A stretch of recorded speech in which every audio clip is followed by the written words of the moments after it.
What a world, what a media. Jorel Sampson Topics. I am Jorel, aka Dre Watts. Thank you for clicking on this particular topic this afternoon. Thank you for viewing my previous videos here on this YouTube channel called Jorel Sampson Topics. I deeply appreciate it with all sincerity, you know. So I post a little introduction on my Facebook page talking about 3 individual black men that stood for something, you know, as far as freeing the masses of the people, regardless of race, color, sexual orientation, whatever, just to speak truth to the world so the world can understand the time that we are facing, you know. So these 3 individual black men, you know, I was not raised or came forth to see these men, actually see these men, unless I see 2 of these men on YouTube.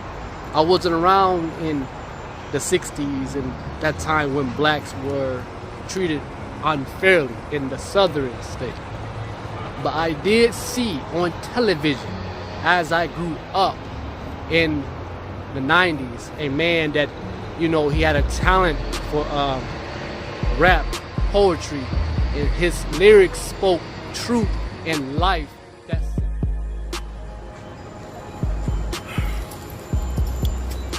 I want to talk first on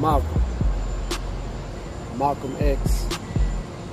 He did with by Malcolm Shabazz. He went back to Kep X. Now, Shabazz means black scientists. It means God's people are being strengthened through slavery. It also means Persian. Malcolm X. He was born Malcolm Little. I think he graduated. He didn't even finish. I think he didn't go to high school. You know, he developed a lifestyle of criminal activity. He was a pimp, he was a hustler, he was into that type of lifestyle. Malcolm went to prison, I think like 5-10 years, something like that. And within he was in prison, he started studying Islam. So he got hooked up and connected more truth of this and this and that around that time frame. That's when he met Elijah Muhammad. Elijah Muhammad was the leader of that particular Islam group, Nation of Islam. Malcolm grew in popularity, you know, of his speech. You know, he even had a speech of well-taught knowledge that struck the attention to the scholars and the professors at a particular college, you know.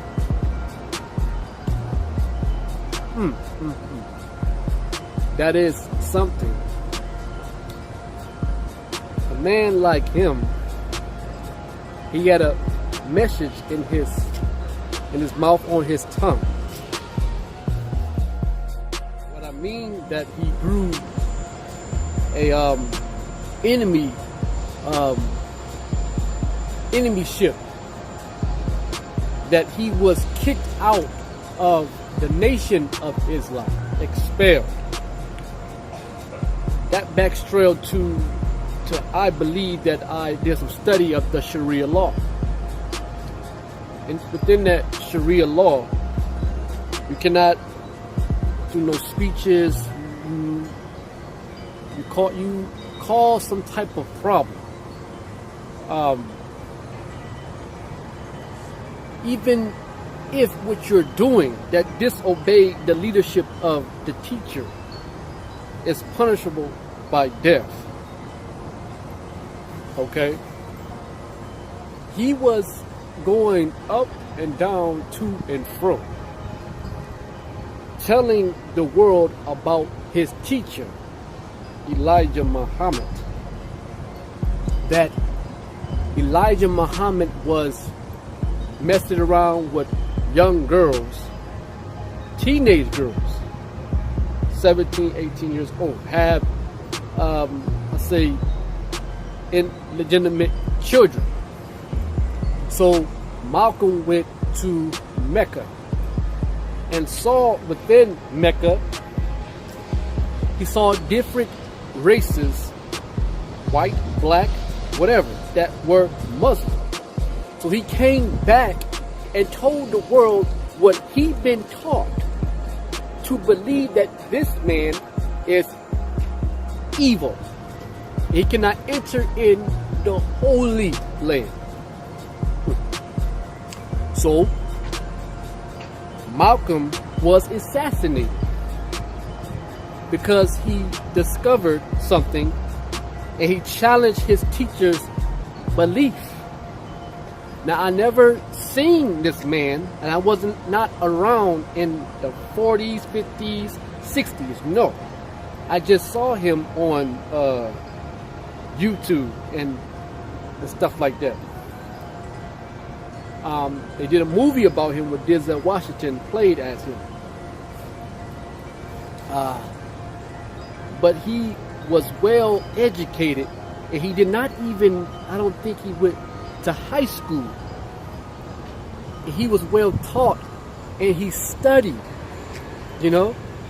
He even got the attention of how he taught in his lectures of preaching, got the attention of scholars and the best scholars and the best college professors and stuff.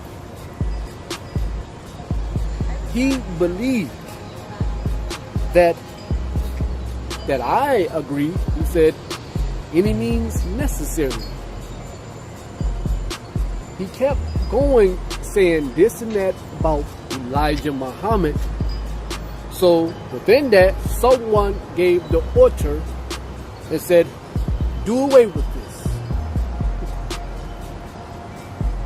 Malcolm X, before he got his X, he was Malcolm Little.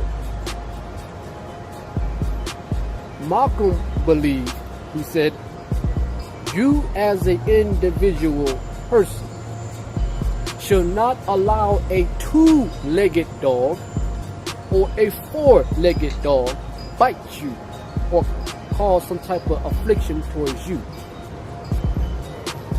He said, any means necessary. Any means necessary. So he's also said, when they come to our doorstep and want to talk, let's talk. Then he said, a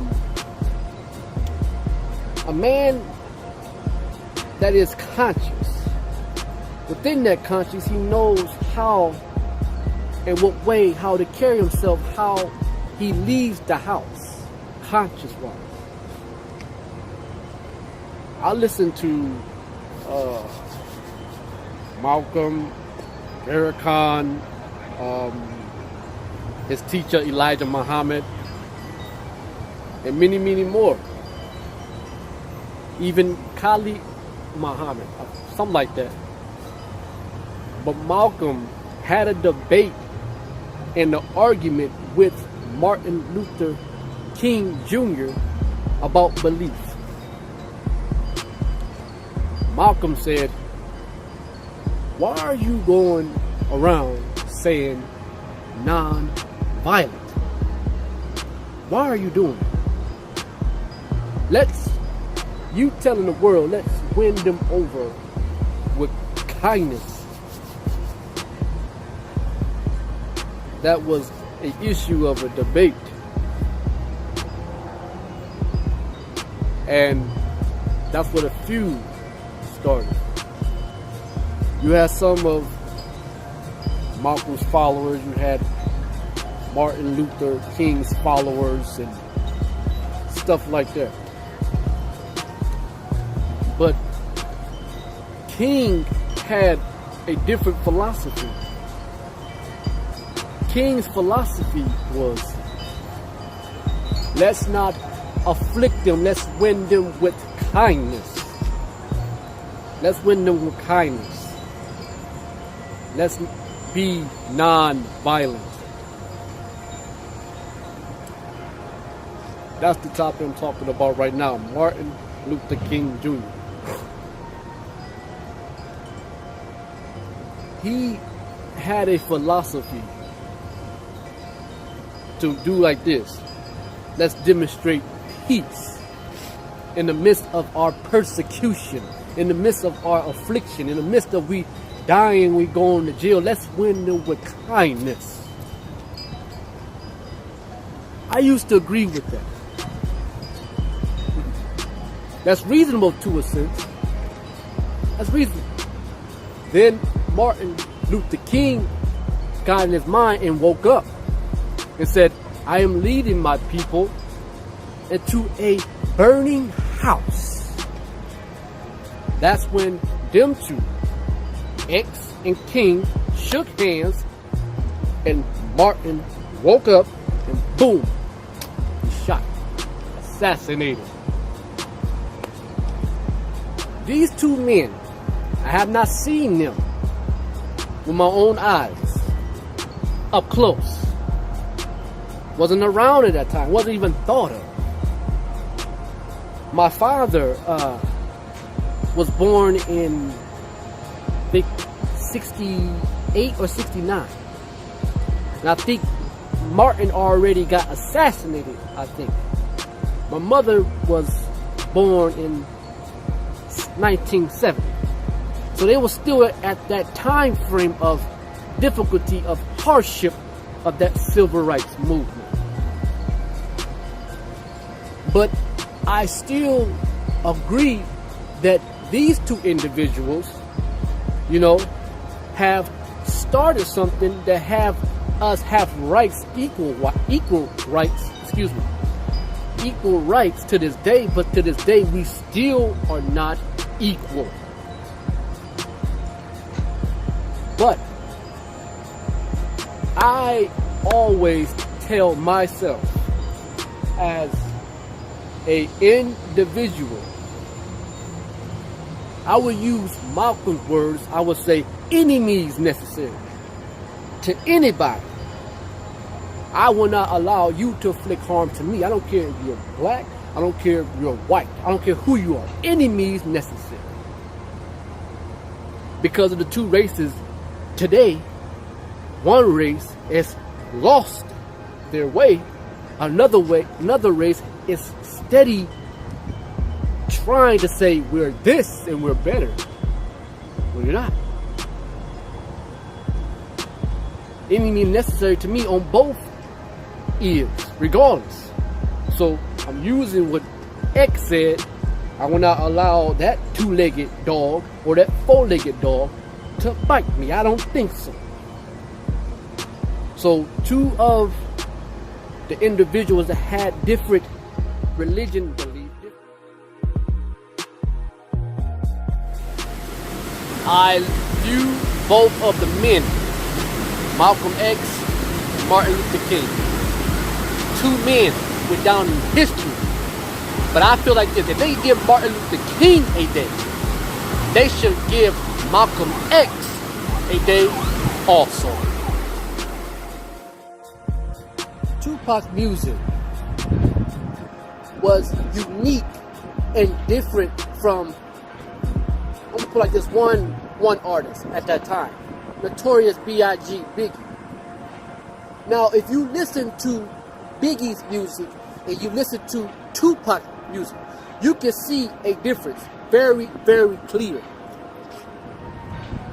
If you listen to Biggie's flow of rap, his rap was more like a freestyle.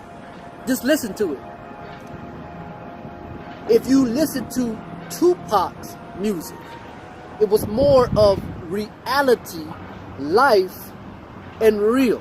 Now, Biggie's flow of freestyle was real, but it was more of street freestyle on the corner life. And Puffy found him and signed him to Bad Boy. But Tupac's music, good or bad, it had a message in that good or bad delivery of rap. Tupac spoke to the masses of the people, not only my own, but wanted to get to everybody. He even got the attention when people that were in the prison system, the prisoners was emailing and sending him mails saying, "Lead us, Brother Shakur." Tupac got into acting, you know. Even though he was not treated fairly, he was being mistreated in death row. We all know that. But the thing is, Tupac, he was 24, 25 years old. Reason why people drew to Tupac more, that I believe more than Biggie, because of how Tupac's, his way how he came off, that wildness, you know. He was hanging out the car window, spitting and flicking, throwing the middle finger up and spitting at the camera and stuff, you know. But Tupac, he was open to express how he feel, you know, in his rap. His music was guaranteed honest and genuine, like songs like Change, you know, Shed So Many Tears, Death Around the Corner, Toss It Up, which is talking about as a young man, I'm tossing it up. He made a song with Snoop Dogg, American Must Want It, Temptation, you know, and To the End of Time. And one song that I like is A White Man's World. I love that song. Now, Tupac, I can explain Tupac because I came up in that era of the 90s as a kid, as a little squirt. I remember my mom was driving around in Cleveland and Tupac's song came on the radio. I'm in the back seat. And his single was We Made with KC and Jodeci. How Do You Want It? So that came on the radio. I started to try to quote what he was saying. My mother was like, "Boy, you better stop." But my mom was more of a Biggie fan. She didn't like Tupac because of his behavior, not knowing that he was a young man. He was 24, 25 years old. He had money, he had women, he had this, he had that, you know. But Tupac, he was too trusting. You smoke? Yeah. You drink? Yeah. You rap? Come with me. Now, all honesty, that the world needs to understand that some people will see it this way. Biggie was indeed Tupac's true friend. Pac made a song said, Biggie used to sleep on my couch. My best friend, DeMar Jackson, Demeasy, he came in my crib. He slept on my couch. You know? And what the Pac also said, we bang a couple whatever together, you slept on my couch. They was homeboys. But within that, Biggie was like this. Hey Pac, man, what? Who are them dudes you with, man? Who are them dudes, man? I don't think he's wrong with them dudes. What did Pac do? Pac was like this, man. They alright, man. They get this movie I'm doing, man. They alright. Biggie like, I don't know, man. Pac, I don't know about them dudes. I don't know, man. You don't know them dudes like you know me.